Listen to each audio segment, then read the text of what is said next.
હવે વાત કરવી છે બુરખાવાળી માસ્ટરમાઇન્ડની. ગુજરાત એટીએસે આજે અલ કાયદા ઇન ઇન્ડિયા સબકોન્ટિનેન્ટ ટેરર મોડ્યુલની એક માસ્ટરમાઇન્ડને ઝડપી પાડી, જેનું નામ છે શમા પરવીન. થોડા દિવસો પહેલા જે 4 આતંકવાદીઓને ઝડપ્યા હતા, આ શમા એની આકા છે. અને શમાની ધરપકડ પછી આ ટેરર મોડ્યુલના મોટા ખુલાસા થઈ રહ્યા છે. આતંકની બુરકાવાળી માસ્ટરમાઇન્ડ.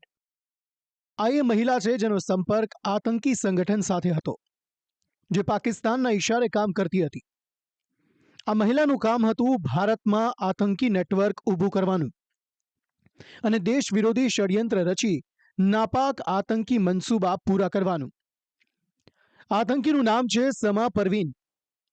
બુરકું પહેરેલી આ એ જ સમા પરવીનની તસવીર છે, જે અલ કાયદા ઇન ઇન્ડિયન સબકોન્ટિનેન્ટ ટેરર મોડ્યુલની મહત્વની કડી માનવામાં આવી રહી છે.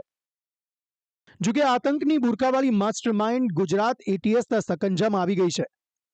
ગુજરાત એટીએસે આ મહિલા આતંકીને બેંગાલુરુથી ઝડપી પાડી છે. અગાઉ ગુજરાત એટીએસે ઝડપી પાડેલા 4 આતંકી સમા પરવીનના ઇશારે જ કામ કરી રહ્યા હતા. અલ કાયદા ઇન્ડિયન સબકોન્ટિનેન્ટના પહેલાં 4 ઓનલાઈન ટેરરિઝમનું મોડ્યુલ ચલાવતા આ આતંકીઓને પકડવામાં આવ્યા છે. કાલે બેંગલુરુથી એક મહિલાને બી પકડવામાં આવી છે, જે મુખ્ય રૂપે હાઈલી રેડિકલાઇઝ અને અનેક પાકિસ્તાનીઓના સંપર્કમાં છે અને ઓનલાઈન ટેરર મોડ્યુલ પર ખૂબ મોટા પાયે આ મહિલા આ આતંકી દ્વારા કામગીરી કરવામાં આવી રહી હતી.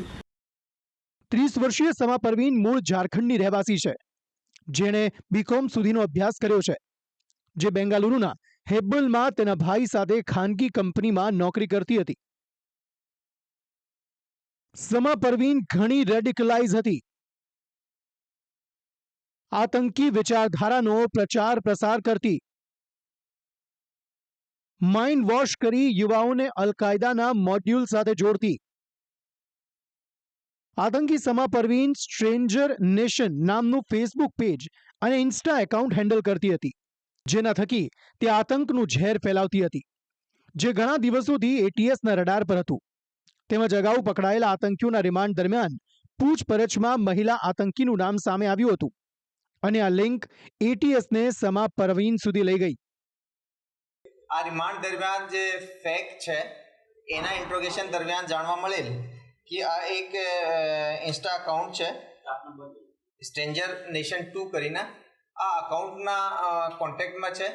આ અકાઉન્ટ મારફતે એ લોકોએ એક્યુએસથી રિલેટેડ કન્ટેન્ટની આપલે કરતા હતા અને જિહાદી મુદ્દાઓ પર ડિસ્કશન્સ એ લોકોએ કરતા હતા. આ ઇન્ટ્રોગેશન આધારે અને એના જે વિડીયોઝ હતા એ વિડીયોઝને ડીપ સર્ચ ઇન્ટરનેટમાં કરતા અમને અમારી જે ટીમ છે એ ટીમના ઇન્સ્ટા અકાઉન્ટ મળી આવેલા, જે કે સ્ટ્રેન્જર્સ નેશન 2 અને સાથે સાથે આનાથી જ રિલેટેડ જે ફેસબુક પેजेस છે સ્ટ્રેન્જર્સ ઓફ ધ નેશન અને સ્ટ્રેન્જર્સ ઓફ ધ નેશન 2. આ ટોટલ 3 અકાઉન્ટ, 2 ફેસબુક ઉપર અને 1 ઇન્સ્ટાગ્રામ ઉપર અમને મળી આવેલો. આ બુરકાવાળી માસ્ટરમાઇન્ડ સમા પરવીનના મોબાઈલમાંથી 3 સોશિયલ મીડિયા એકાઉન્ટનું એક્સેસ મળ્યું છે, જેમાં તે રેડિકલાઇઝ લોકોને જોડવાનું કામ કરતી. ગ્રુપમાં લોકોને એડ કરવાની સાથે તે આગળની ગતિવિધિ અને કામગીરી પણ નક્કી કરતી. સમા પરવીનની આ મામલે અલગ અલગ ચેટ પણ મળી આવી છે, તેમજ પાકિસ્તાનના કેટલાક સંપર્ક પણ મળી આવ્યા છે. હાલ સમા પરવીન પાસેથી કબજે કરાયેલ મોબાઈલ અને લેપટોપ એફએસએલમાં તપાસ અર્થે મોકલી દેવાયા છે. આમ ગુજરાત એટીએસે આ બુરકાવાળી માસ્ટરમાઇન્ડને ઝડપી અલ કાયદાના ટેરર મોડ્યુલ પર મોટો પ્રહાર કર્યો છે. જો કે કોઈ મહિલા આવું ટેરર મોડ્યુલ ચલાવતી હોય તેવા ઘણા ઓછા કિસ્સા સામે આવ્યા છે, ત્યારે એટીએસ તપાસ કરી રહી છે કે દેશમાં હજુ ક્યાં ક્યાં આ જેહાદીઓનું નેટવર્ક ફેલાયેલું છે અને હજી કેટલી સમા પરવીન જેવી માસ્ટરમાઇન્ડ બુરકામાં સંતાયેલી છે. બ્યુરો રિપોર્ટ, સંદેશ ન્યૂઝ.